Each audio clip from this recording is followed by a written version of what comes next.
The zombie was distracted when a bag of garbage suddenly hit it in the head. The person who threw the garbage had not cleaned his room in years. Only in the most critical moment did he remember to tidy up. Afterward, he rewarded himself with a can of beer. Jack lived alone at home. He had no idea how miserable the outside survivors were. The reporter on the TV was also ridiculous. The zombies were right in front of her, yet she continued her live broadcast. A moment later, she was eaten by the zombies. Jack's beer was finished, so he planned to grab a few more cans from the fridge. But when he opened it, he realized it was empty. Jack looked down at the zombies and felt a sense of hopelessness. Yet, Jack couldn't live without alcohol. It had become his lifeline. Meanwhile, the couple downstairs were running out of supplies. They were so distressed they were crying, while the zombies kept banging on their door. Mike didn't know what to do. He hoped someone would come to save them.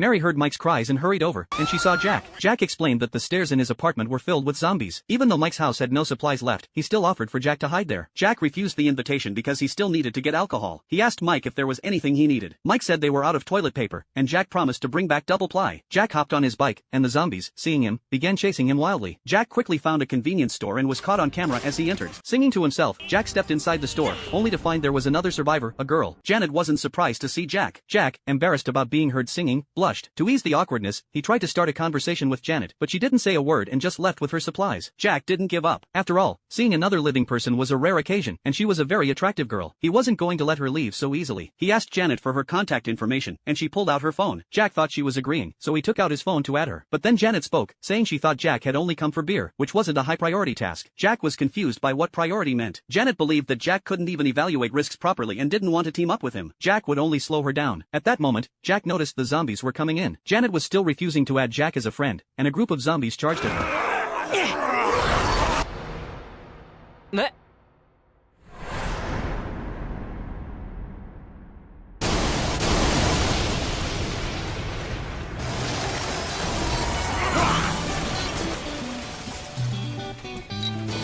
In the end, Janet saved Jack before she left. Jack was still dazed, wanting to thank her. When he walked out, he found his bike was broken. Nearby, there was an electric bike with the keys still in it. Jack abandoned his bike and soon saw a better motorcycle. He threw away the electric bike and quickly made his way to Mike's house. But when he arrived, Mike had already been attacked by zombies. After this incident, Jack realized the risks. He took out a notebook and wrote down the 100 things he needed to do before he turned into a zombie. The first was to confess his feelings to someone he liked, then a deep cleaning, followed by drinking beer and riding a motorcycle on the street. These were things already completed. He then wrote down 30 more tasks. When he finished, Jack closed the notebook. Meanwhile, Janet was entirely different. She woke up at 6 a.m. every day, ran 10 kilometers, and then replenished her vitamins. Lastly, she tried to make contact with people in other countries, but the whole nation had been affected by the disaster. Janet would observe the zombies' behaviors. Some zombies were slow-moving, while others were quick. To increase her chances of survival,